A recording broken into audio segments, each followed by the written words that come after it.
2026 marks the centenary of the Irish Army Equitation School. And for the first episodes of this series, we tell the story of the first 4 decades. From its birth in the aftermath of great turmoil in the country during the 1920s, its rise to the very top of the sport of show jumping in the 1930s, its revival and survival after the Second World War, and how it adapted through the 1950s and into the 1960s.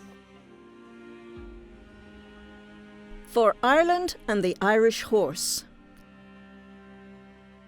Episode 1. Jumping in the Deep End. It's Ireland in 1926, just a decade after the 1916 Rising, just 5 years after the War of Independence, and just 3 years after the end of the Civil War. It's just 2 years since the armed forces, Óglaigh na hÉireann, was officially established. And although peace has been restored in the main across the country, the divisions between those who supported the Anglo-Irish Treaty that triggered the Civil War and those who opposed it are still keenly felt, and will continue to be so for a very long time. W.T. Cosgrave leads the Irish Free State, Saoirse Éireann government in the aftermath of the assassination of General Michael Collins. Born in James's Street in Dublin, Cosgrave became a Sinn Féin councillor on Dublin Corporation in 1909 and fought with the Irish Volunteers during the 1916 Rising. He was court-martialled and received a death sentence that was commuted to penal servitude following an appeal supported by Judge William Wiley. He was released from prison in 1919. A keen horseman, Cosgrave is now living in Rathfarnham on the outskirts of Dublin. And outside political life, he is hunting regularly with the Hillside Harriers and South County Dublin packs. Judge William Evelyn Wiley, who had been law advisor to the British government in Ireland earlier in his career, is now a High Court judge in the Free State and Vice President of the Royal Dublin Society. His passion for show jumping saw him create new competition rules at Dublin Horse Show, which had long before become a social and sporting highlight of every Irish summer, and the ideal shop window for the Irish horse. His unique ability to cross the social and political divide would be key to what would happen next. Military team competitions had been taking place in other countries for many years. And in conversation with 2 Swiss colonels, Ziegler and Hassius, over coffee in the Shelburne Hotel in August 1925, Wiley was reminded how many Irish horses were sold to Europe as cavalry chargers and riding horses every year. At least 1,000 would go to Switzerland alone, and it didn't take much to persuade the judge that including Dublin Horse Show in the military team jumping circuit would be a big boost for Ireland, the RDS, and Irish horse breeders. By now, William T. Cosgrave was president of the new Free State, so Wiley had a sympathetic ear when presenting the idea to him, and to the Army's Quartermaster General, Colonel Michael Hogan, whose brother Patrick Hogan was Minister for Agriculture. It was Patrick Hogan, a strong advocate for the establishment of the Equitation School as he foresaw great benefits for the Irish horse industry, who proposed to the government that the state should provide a team for the event. Elsewhere within the army there was also support for the idea from Major Liam Hoolan, who was in charge of the 600 horses in the Transport Corps, and from Colonel Liam Hayes, who would go on to become officer commanding at the Equitation School. Major Hoolan already knew someone who would fit the bill as a riding officer, his former second-in-command at the Free State garrison in Neenah, Captain Jed O'Dwyer from Raheen in County Limerick. Liam Hayes was Jed's cousin and his close companion during the War of Independence, so he also knew what Jed was capable of. While Captain Dan Corrie from Loughrea in County Galway, Colonel Hogan's former comrade-in-arms during the War of Independence, was another obvious team contender. Both Jed and Dan had a lifetime in the saddle behind them, as had Jed's neighbour, Captain Cyril Harty from Fedamore in Limerick, a successful national hunt jockey whose family was steeped in the horse racing tradition and who joined the army in 1923.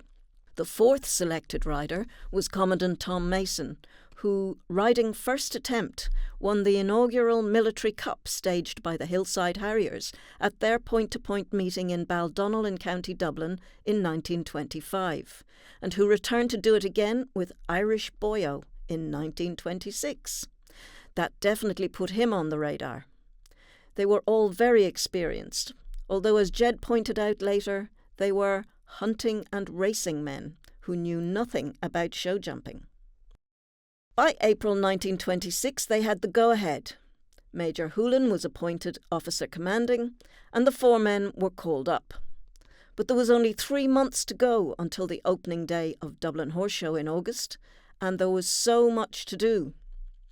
The obvious base was the Horse Transport Unit at Marlborough Barracks on the edge of the Phoenix Park, which was renamed McKee Barracks in 1926. It was well equipped with its stables and indoor arena, but horses, grooms, tack and uniforms still had to be organised for what might turn out to be a one-off event. In retrospect, it seems like madness that anyone even tried to make it happen. But in 1920s Ireland, the can-do spirit was at an all-time high. Dan Curry said when he got to the barracks, the only horses there were pulling carts in the yard. In internal correspondence relating to the establishment of the school, it was noted that sanction was given for the purchase of show jumpers, and 8 horses considered as suitable for the purpose were procured for the sum of £1,650. In addition, all chargers and horses already within the transport and artillery units were tested to see if they had any jumping ability, and a few of those were chosen for training. The very first entry in the leather-bound, handwritten horse register of the Army School of Equitation is for a 5-year-old 16-hand liver chestnut gelding called An Craobh Rua. Bought for £200 from Mr. William Donaldson, Glaslough, County Armagh, on the 15th of May 1926, it was clearly hoped he would prove a suitable candidate for the team that summer. But he'd take a bit longer to hone his skills. So the 3 horses that actually made the cut were Usheen, Cuchulainn and Finian. The latter, a bay gelding of unknown breeding, was bought on the 1st of June for £180 from Mr. Thomas Kennedy in Cumberland Street in the heart of Dublin City. Mr. Kennedy was a prolific horse dealer, one of many around the capital at the time, who sold a variety of horse types, and the army were regular customers. Finian was 10 years old and stood 15 hands high, with, like many others listed in those early army records, a saddle mark along with a scar off point of shoulder. He probably knew a good day's work before he arrived at McKee. Cuchulainn was an impressive 5-year-old liver chestnut gelding almost 17 hands high by the Joker, and was purchased from Captain Gardner in Birr County Offaly on the 2nd of July for £200. The same price was paid for Usheen, a 16 one-hand strawberry roan 8-year-old gelding, bought from Mr. R. Collin in Sutton, County Dublin. But he was only purchased on the 27th of July, so Jed O'Dwyer barely knew the horse when he rode him into the main arena at the Royal Dublin Society showgrounds just 2 weeks later. Preparation involved long hacks across the Phoenix Park, training over fences at McKee, and a whirlwind of competition at national shows with all the horses that had been purchased. Usheen was competed by 3 riders during those early weeks.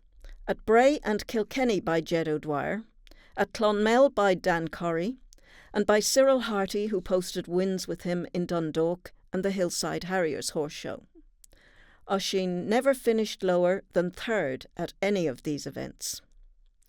Cuchulainn competed at Kilkenny and Ballinasloe with Cyril Harty on board and was runner-up each time out, while Finian struck up an instant partnership with Dan Curry, with great results at Bray, Clones, Kilkenny, Dundalk and Ballinasloe, that saw the pair collect a handsome £55 in prize money, equivalent to more than €3,000 today. Those show outings were a long way from what they would face in the main arena on Friday afternoon in Ballsbridge, however.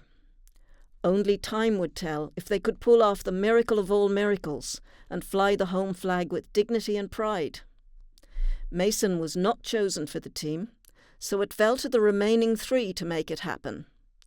They knew there was a lot of scepticism about their chances and that they would be pitting themselves against the best in the world in a sport they knew little or nothing about. But they didn't flinch. They pulled on their boots, climbed into their saddles, and picked up their reins with all the courage and determination of men of their time. No matter how it would play out, they would be giving it their very best shot. When the military jumping got underway at Dublin Horse Show on the 3rd of August 1926, Ireland got off to a flying start, with Jed O'Dwyer and Oisin taking runner-up spot, and Dan Corrie and Finian finishing fourth of the 36 starters in the opening competition of the week. Bigger crowds than ever poured through the gates at Ballsbridge, and, as the Army publication on Tuglock stated, it was especially worthy of note that for the first time the Saoirstát flag floated over the Governor-General's box in the grandstand. The visiting nations were Belgium, France, Great Britain, Holland and Switzerland, and the quality of the field was underpinned by the inclusion of Swiss stars Henri van der Weyde and Hans E. Bühler, who had won Team Silver at the Paris Olympic Games 2 years earlier. Captain van der Weyde topped the line-up on that first day in Dublin riding the grey Royal Gree, while Jed O'Dwyer and Oisin finished second.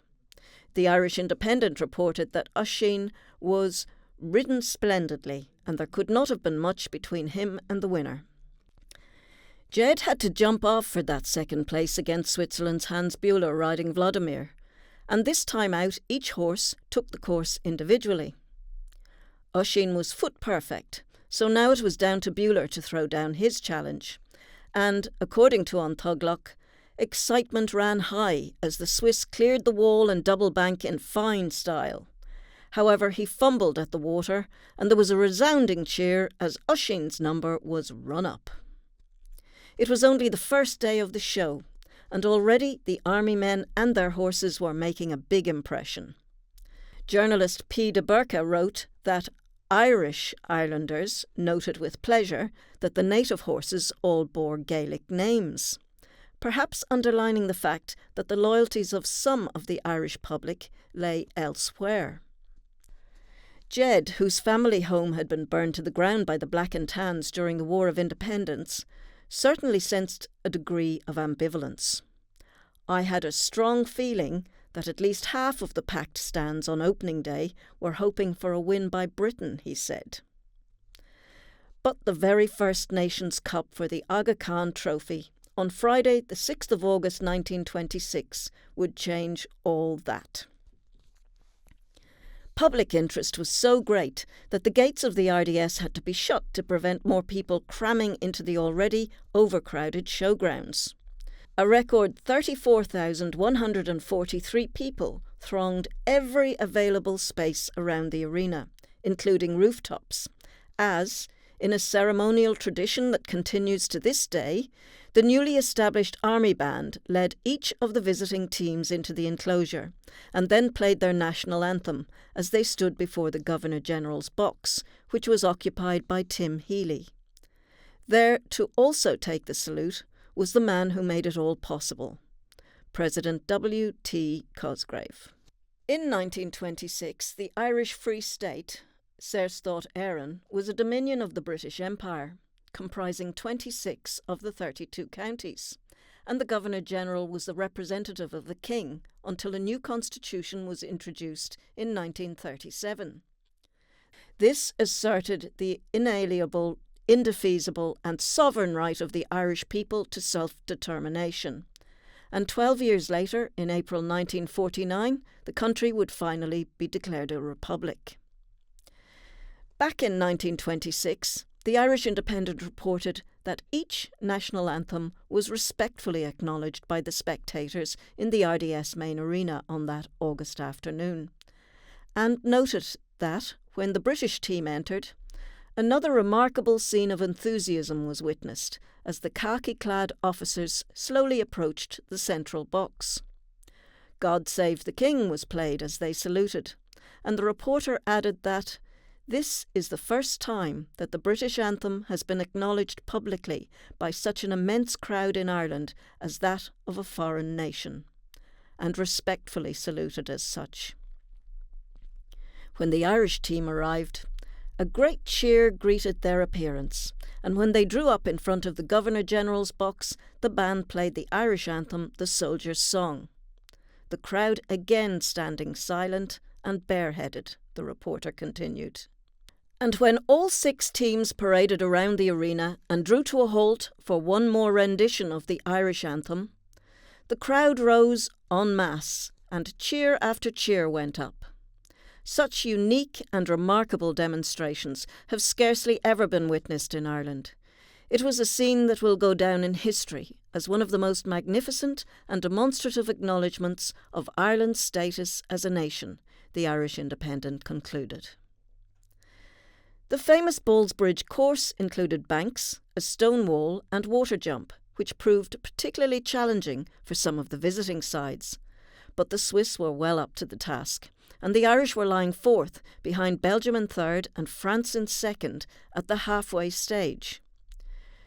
Judging was on an accumulative scoring system, with points awarded for good jumping at each obstacle, and both Usheen and Finian faltered at the stone wall, while Cuchulainn had a problem at the water jump in the first round. The British team rallied well in round 2 and moved into runner-up spot behind the Swiss, but the Irish demoted them with 3 great performances at their second attempt, Harty and Cuchulainn picking up maximum points, Corrie and Finian just clipping the top of the stone wall, and O'Dwyer and Usheen finally clinching second place with a brilliant clear run. The historic significance wasn't wasted on anyone, because this day in Ballsbridge wasn't just about an Irish team competing in an international military jumping competition for the very first time.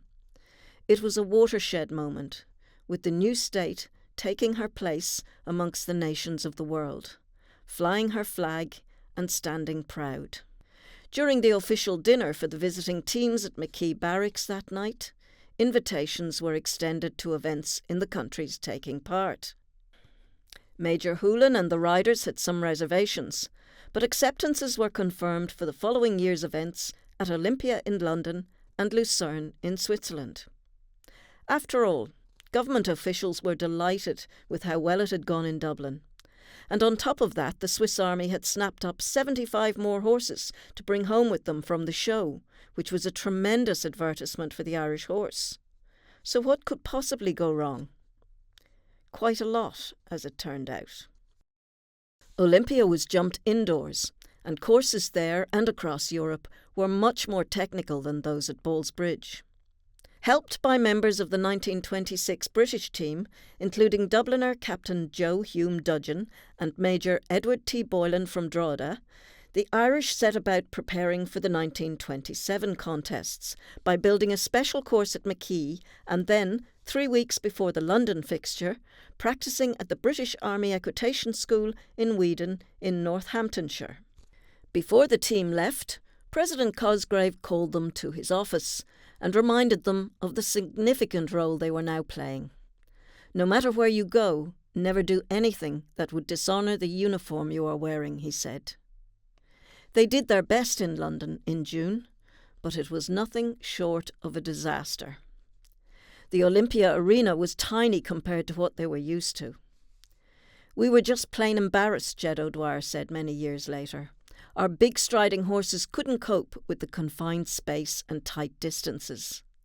We had the naive idea that there would be some open distances and that there would be wings to the fences so that a horse would not run out.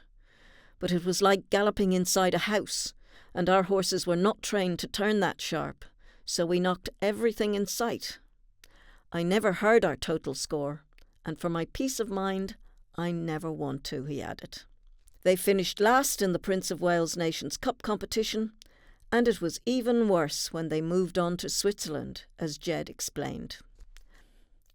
Undaunted, we proceeded direct to Lucerne, hopeful that our team might be successful there, as we gathered from the catalogue that the competitions were to be judged on time and performance. We naturally thought that this suited us, because our riders had good racing experience. But to go fast and clean over such obstacles as we saw there a few days later was quite another thing, Jed said. The courses and fences were so completely different again that they just couldn't cope at all. Results were so poor over the first few days that it was decided they shouldn't even try to compete in the Nations Cup. Both horses and riders were completely out of their league at this new level of the sport.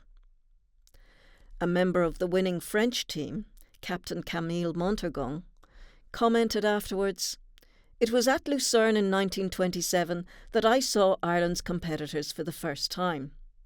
None of them had any experience in international competition. But how fine the courage of the young Irish Army, thus flinging itself boldly into the water in order to learn to swim." Morale was low heading to Dublin Horse Show a few weeks later, and in stark contrast to the previous summer, it was a dismal affair, not helped by Judge Wiley's decision to introduce new fences on the course. There were no good results for the Army men in the individual classes, and the only pair to give a great account of themselves in the Aga Khan Cup were Captain Harty and Cuchulainn, who took the award for the best individual performance.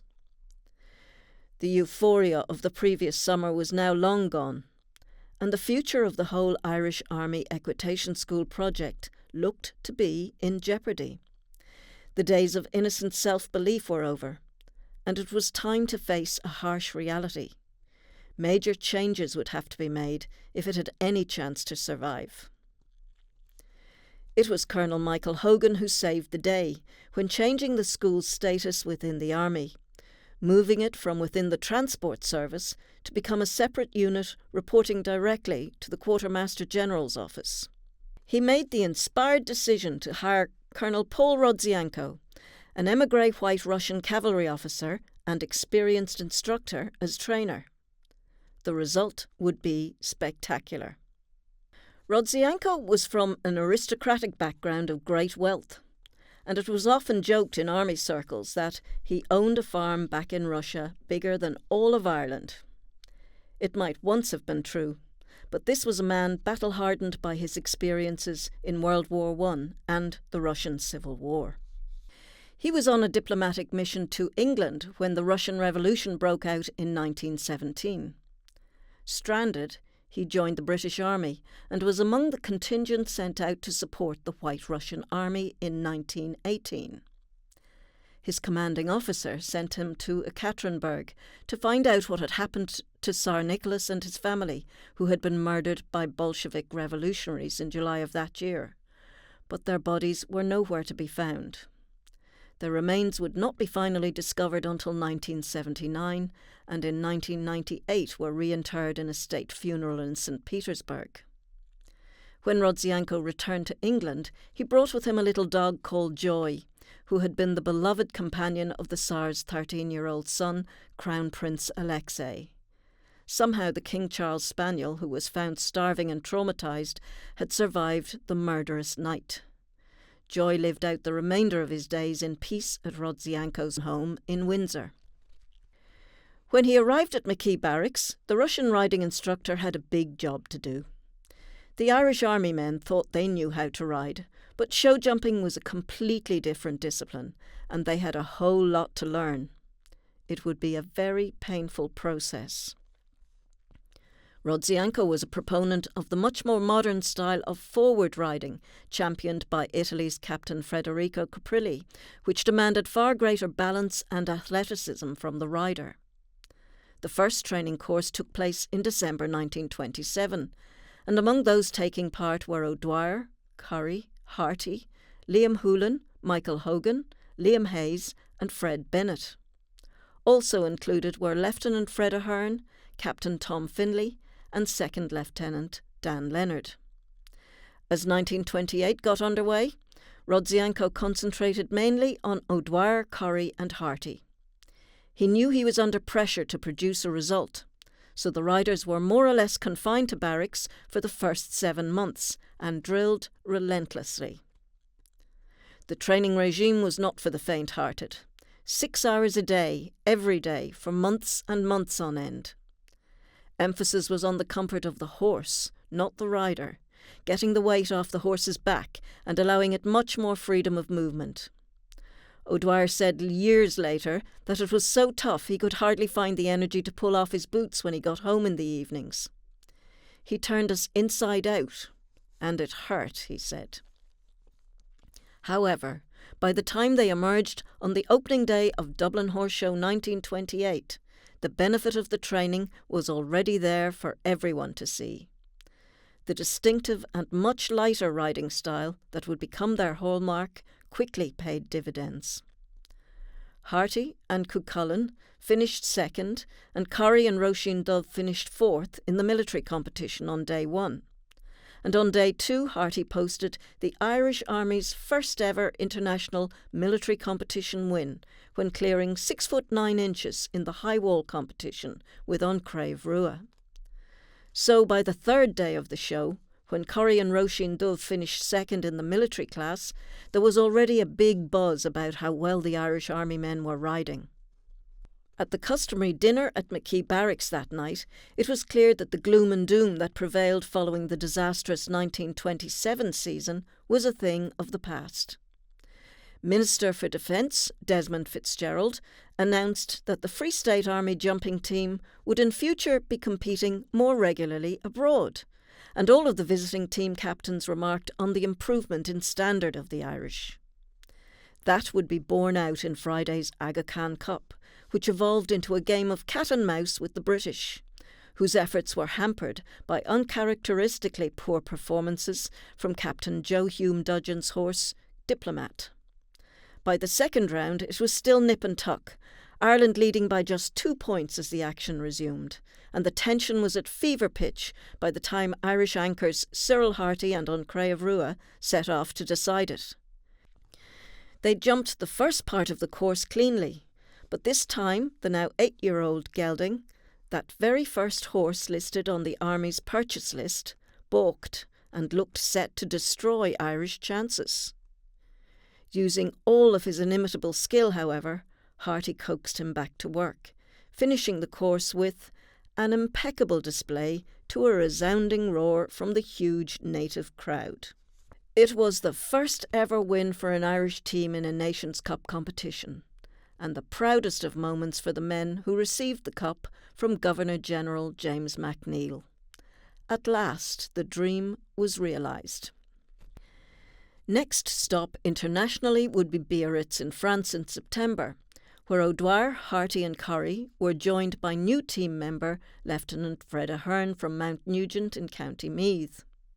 During World War I, Fred's father, G.W. Ahern, fought with the 6th Leinster Regiment of the British Army and was wounded at Salonika before returning home to join the Irish Volunteers in Cavan and then becoming a captain in the Irish Army. In Biarritz, Dan Corrie finished second with Roisin Dubh in the Grand Military International and tied for first in the Prix Maréchal riding Finian. Ireland finished third in the Nations Cup, and then O'Dwyer and Oisin went on to win the Individual Championship of France, defeating the cream of Europe and posting the first major victory for an Irish rider outside of Ireland. The Irish were now competing on par with the best of the rest. Apart from a nasty fall for Fred Ahern, the only additional glitch in this otherwise excellent week was that the French military band played God Save the King as the Irish national anthem. Colonel Hogan made a furious complaint, and the highly embarrassed French officials tendered a letter of apology afterwards. Back at McKee, the tough training regime continued right through to 1929, which was a busy year, during which the team expanded, became more firmly established and made its first foray to America.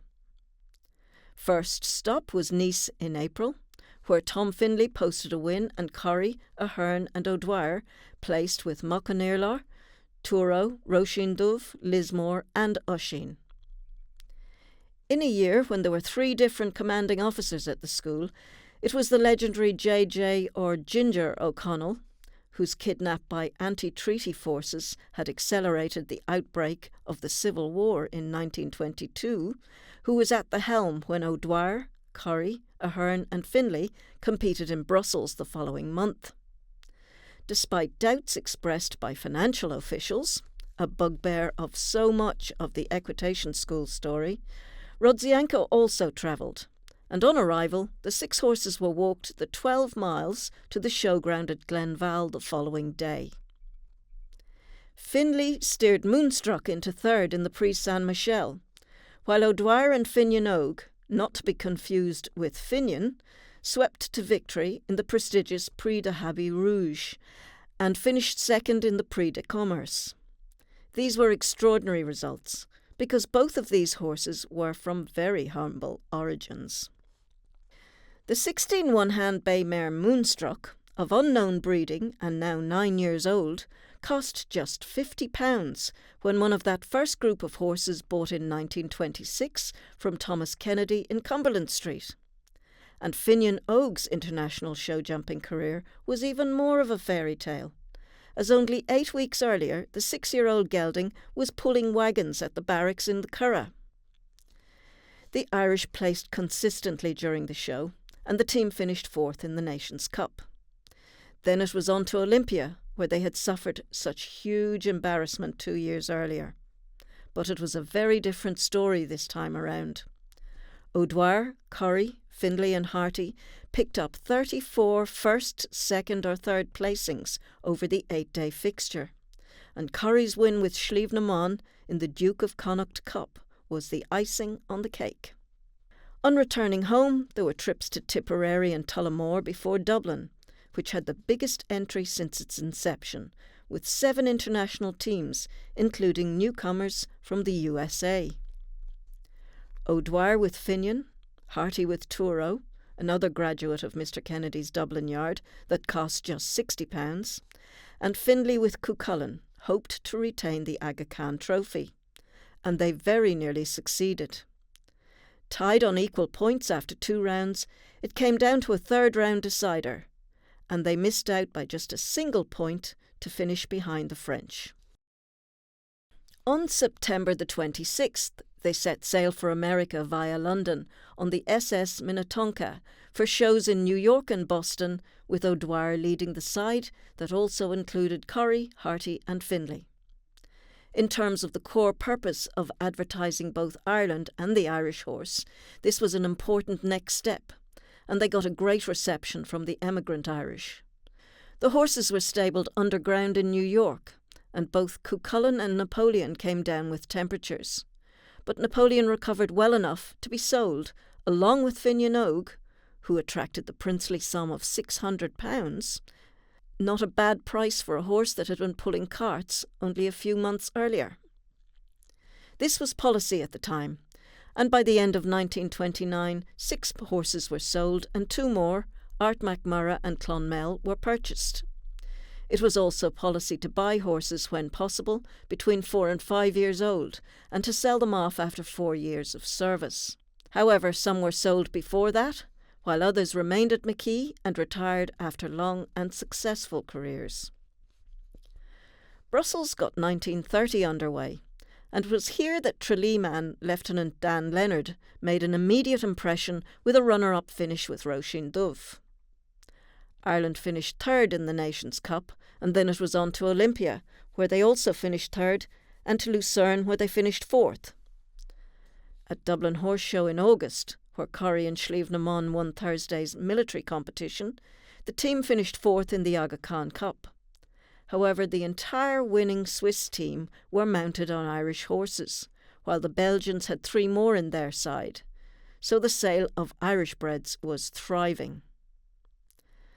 The grooms played a hugely important role in the health and welfare of the horses, and were carefully chosen for each trip. Most famous throughout the 1920s and 30s was Tipperary-born Sergeant Paddy Dunn, who was widely admired for his horse knowledge and for his skill. This was called upon in spade loads on the rough sea voyage en route to the Tour of Boston, New York and Toronto that year, with his dedicated team of grooms that included privates Michael Byrne, John Reed and John Smith, who also slept in the stables to ensure that the horses had 24-hour attention once they arrived on dry land. There were plenty of good individual placings throughout this tour, and in Boston a strong second placing in the Nations Cup, fourth in New York and third in Toronto to bring 1930 to a close. It had been an excellent year for individual results, if a little disappointing on the team front. Most worrying, however, was that the man the riders had learnt so much from, and in whom they continued to have full confidence, was out of favour with the army bureaucrats. One comment from the advisory group minutes in December 1930 described Rodzianko as a very difficult man to get on with. It seems he was considered a bit of a handful, but despite reservations, he was offered a continuation of his contract. However, he didn't respond, and by spring 1931, he was gone. His legacy survives, however, because his methods were adhered to by the riders he trained, and that learning has been passed on for generations ever since.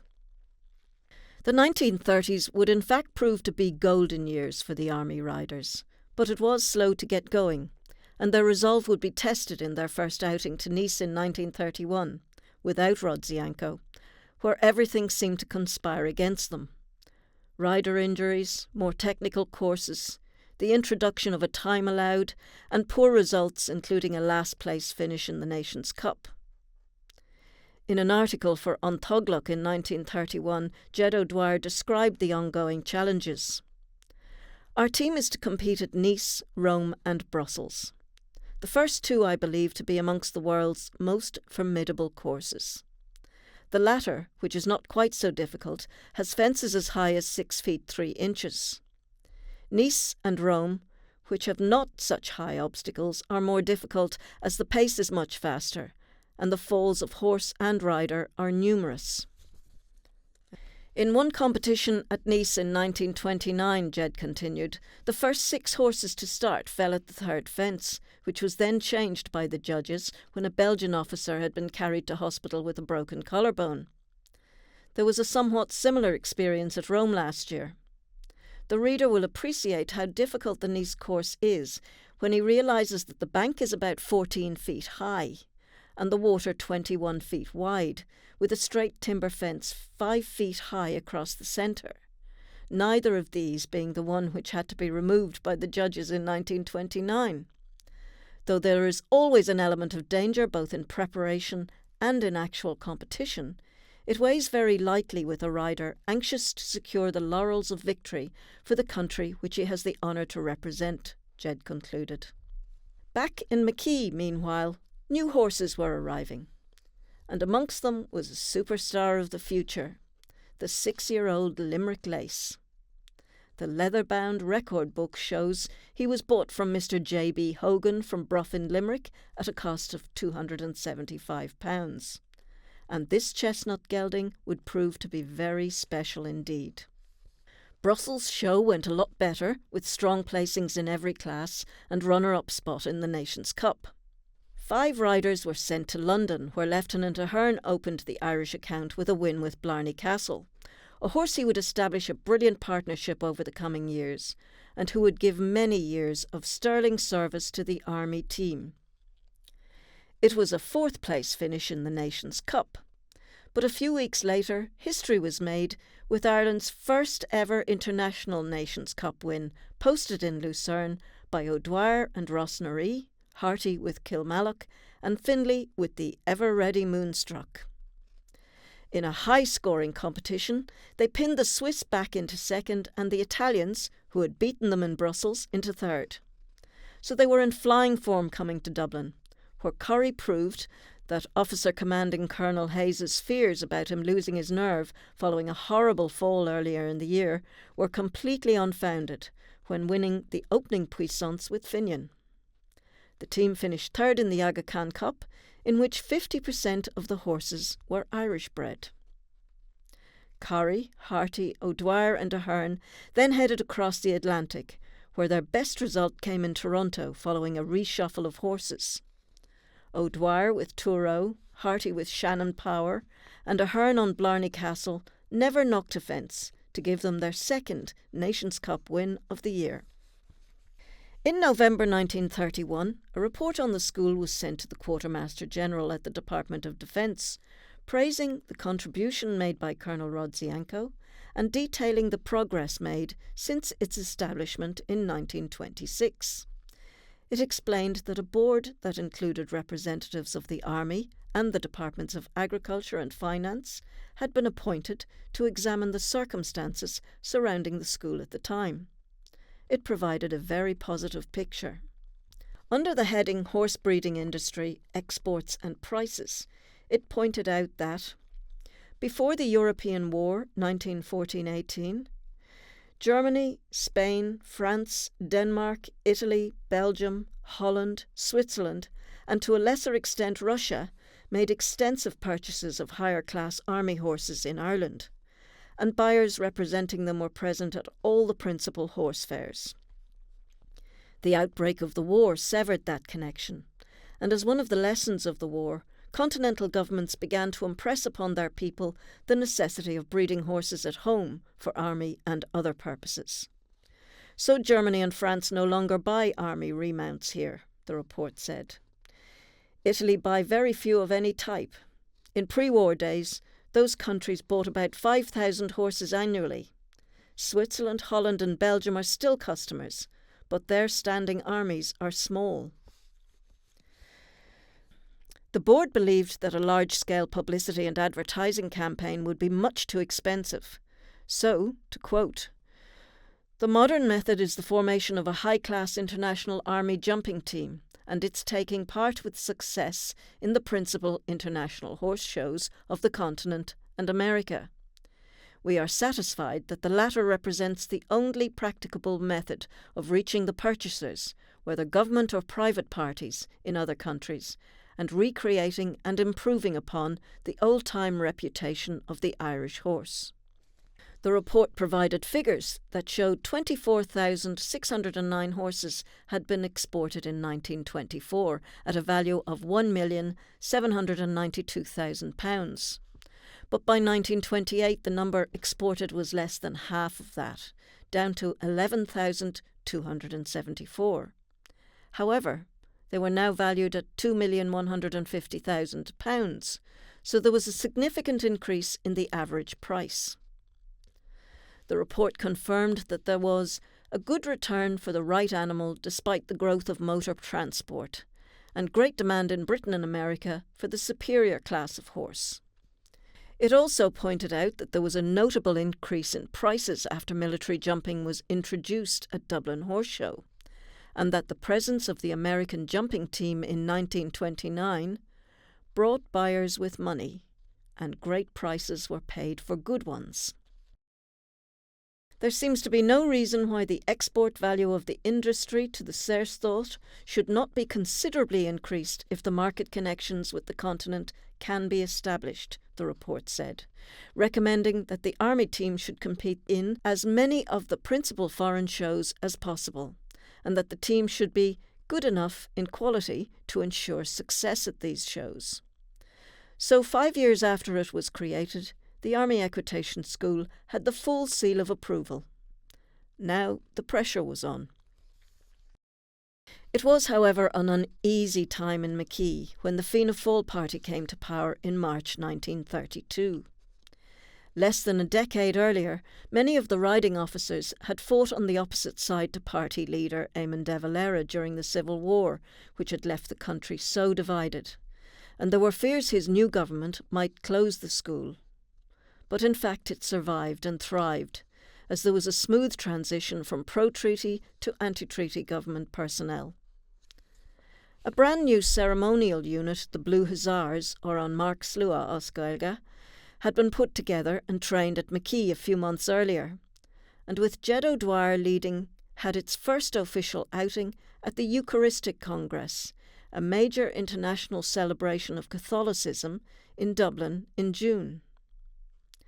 Before that, O'Dwyer joined Dan Curry, Dan Leonard and new arrival Jack Lewis from Limerick at Nice Show in April, where they collected place money in 5 events, and Lewis made his mark with a win with Kilmallock. However, the Nations Cup effort was abysmal, Ireland finishing last on a massive score. And it didn't go well on their first visit to Rome the following month, where, along with members of other teams, they were introduced to fascist dictator Benito Mussolini. Again, Lewis produced Ireland's only victory, this time with Rossnaree. But O'Dwyer had falls with both Limerick Lace and Miss Ireland and was carted off the field of play with a foot injury. Brussels didn't go any better, but London gave them a bit of a lift. O'Dwyer, Fred Ahern, Finlay and George Heffernan, the latter from Athy in Kildare, taking third in the Prince of Wales Cup, while Ahern and Ireland's own won the Holland Cup, and O'Dwyer with Truro, Ahern with Blarney Castle and Heffernan with Binather tied for first place in the Daily Mail Cup. The team wasn't shown much respect by the Olympia show organisers, however, when St Patrick's Day was played in what was described as jig time instead of the Irish national anthem. When commanding officer Colonel Fred Bennett protested to show President Lord Lonsdale, he was given a lecture about the fact that there was only one real anthem, God Save the King, and that didn't go down well with the Irishman, who referred the matter to the Irish High Commission in London. This was a time of great strain in Anglo-Irish relations, as De Valera had just told Britain his new government was abolishing the oath of allegiance to the King, and for the next 4 years there was no British team at Dublin Horse Show. But there was no time to dwell on it before the Dublin fixture in 1932, which featured the largest ever entry by the Equitation School with a string of 17 horses. There were only 2 visiting teams, but the Army enjoyed great success, headlined by first and second in the Swiss Cavalry Cup for O'Dwyer with Limerick Lace and Kilmallock, and victory in the Aga Khan Cup for O'Dwyer, Ahern and Leonard, partnering Limerick Lace, Blarney Castle and Miss Ireland. It was a real tussle with the French, who had to settle for runner-up spot. The Belgians were already out of it by the start of the second round, when Ireland already had an 11-point advantage. And as reported in the Irish Independent, Commandant O'Dwyer left the lead unimpaired with a grand display. Commandant Ahern lost only 4 points at the railway gate, and the excitement was intense when Lieutenant Leonard went out on Miss Ireland. A groan went up when the mare dropped her heels at the wall, but the round was otherwise perfect, and Ireland won by the narrow margin of 2 points. Purchased in 1929 for £150 from Mr Duggan in Mullinahone, County Tipperary, the thoroughbred Miss Ireland was now 7 years old and showing increasing promise. O'Dwyer stepped aside to let young Clareman Jim Naylan take the trip to USA and Canada along with Curry and Ahern that year. Travelling grooms were Corporal John Fitzgerald and Privates Finlay and Corrigan under the charge of Sergeant Major James Daly. And in Boston, Daly and his men won a special grooms competition based on stable management. Ahern and Naylan won a pairs competition, and the Irish dominated the $1,000 International Military Stakes, in which riders could compete multiple horses. Fred Ahern and Gallowglass finished second, Corry and Slieve-na-Mon were third, Corry and Truro finished fourth, and Ahern finished fifth with Blarney Castle. And the Irish victory in the Nations Cup received a standing ovation from the enthusiastic Boston crowd. Team wins eluded them in both New York and Toronto, but Corry was the star in Madison Square Garden when winning with Shannon Power, and they claimed the Westchester Cup for the 2nd year running. In Toronto, Corry, Ahern and Naylan each delivered wins, so with that Nations Cup victory in Boston and 5 other quality firsts to their credit, the 1932 American Tour was the Army's most successful to date. There was a solidity about the team as they rode into 1933, so it was no surprise that there were dreams about the 1936 Olympic Games. Beating Germany on their home ground in 3 years' time became the focus. So when they finished just a single fence behind them in Berlin in January, just a few days before Adolf Hitler came to power, the dream came alive. In a world that was quickly changing, the men from McKee were acting as ambassadors wherever they travelled, and on the eve of the Nations Cup were presented to German President Paul von Hindenburg. In the aftermath, there were many inquiries about buying Irish horses and promises to visit Dublin Horse Show to find more. It would be a long year, as they also lined out in Nice, Rome, Brussels, Lucerne, Dublin, Chicago, New York and Toronto. The team 4th in Nice, 7th in Rome, 6th in Brussels, 5th in Lucerne, but 2nd to a strong French side in Dublin. The Irish economy was in the grip of a depression, and the purse strings were tight, so just 3 riders travelled to North America, with Captain Corrie in charge that year. But what an epic trip it was. In Chicago, Corrie on Shannon Power and Ahern on Ireland's Own posted individual wins, and then Corrie and Ahern teamed up to top the pairs competition. In New York, however, they ran into a snag.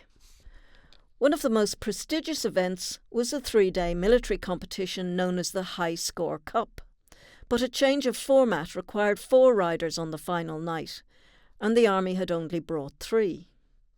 What to do? Corrie didn't hesitate and called up Groom, Private William Finlay, to fill the slot and win it. It was a reporter's dream story and made all of the main newspapers and magazines in the US. Time magazine reported, coming steadily to the front after 3 days of hard riding was the Irish team of captains Dan Corrie, Fred Ahern and Cyril Harty. For the last event for the International Jumping Championship, they needed a 4th man. Down amongst the stalls was a smart little groom, Private William Finlay of Ballinamore, County Cavan. He buckled on his shoulder cartridge belt and rode with the captains, the first horse show he had ever ridden in his life. Private Finlay lost his cap at the second jump, but the Irish team won. While the band played the Soldier's Song, it was Private Finlay who rode out of the ring with the cup in his hand. The format for this competition was unlike anything we see today. On the first night, each team sent out 2 officers who jumped the course abreast, and the second night it was 3 abreast. On the final night, the teams of 4 jumped one following the other, and Finlay partnered Ireland's Own, a 7-year-old bought from Mr. Dixon in Moat, County Westmeath, and described by Jed O'Dwyer as the most difficult horse in the equitation school due to his coarse mouth. The New York Times said, Private William Finlay did his part nobly to uphold the prestige of the Emerald Isle. Bill, or Juggler Finlay, as he was known to his friends, was originally from Ballymagovern, Newtown Gore, County Cavan, and gave his date of birth as the 7th of July 1906. So as Jed O'Dwyer explained, he was still not 16 when joining the Free State Army on the 5th of March 1922. He served in various infantry battalions during the Civil War and was officially posted to the Equitation School on the 12th of March 1930. Colonel Dan Corrie, who was the officer in charge for that fall tour, was full of praise for the young man who had the courage to step into the breach when needed, and in dispatches that followed recommended him for promotion. When Juggler Finlay retired from the army in 1944, he held the rank of sergeant. Meanwhile, Fred Ahern was enjoying a winning streak at the same event, topping the International Individual Military Championship with Galloglass and the knock and out competition with Ireland's Own. Reporting on the victory by Galloglass, the New York Herald said, "The Irish winner is 7 years old, and the jumper took all the hurdles with a long, easy stride under a beautiful ride by Captain Ahern. It was a thrilling bit of horsemanship, the highly keyed leaper responding wonderfully to his touch. The big arena rocked under the storm of applause which greeted the winning performance." This was exactly what had been hoped for when the Irish Army show jumping team was first conceived, successfully promoting a brand new nation on the world stage, highlighting the progress being made at home and establishing relationships with people of influence right across the globe, while also showcasing the star qualities of the Irish horse. Shannon Power was named after the hydroelectric scheme which harnessed the power of the River Shannon. Started in 1925, the project was completed within budget in just 4 years by German company Siemens, providing 5,000 jobs during its construction. It literally electrified Ireland and attracted worldwide acclaim, and the horse, named in its honour, did much the same. The Irish horses were performing so spectacularly that offers were pouring in for them. So, en route to Toronto, Dan Corrie sent a wire to his officer commanding, Colonel Hogan, back at Mackee. Several inquiries to know if any of our horses are for sale. Stop. Definite inquiry for Gallowglass and Blarney Castle, and as for Shannon Power, there were so many that I thought I should wire to let you know. Stop.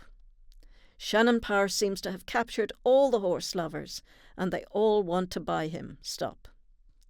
He had been offered $10,000 for the horse that had been valued at £300 for declaration purposes on leaving Ireland, and one of the American team told Captain Corrie that he knew someone who would be happy to pay a lot more.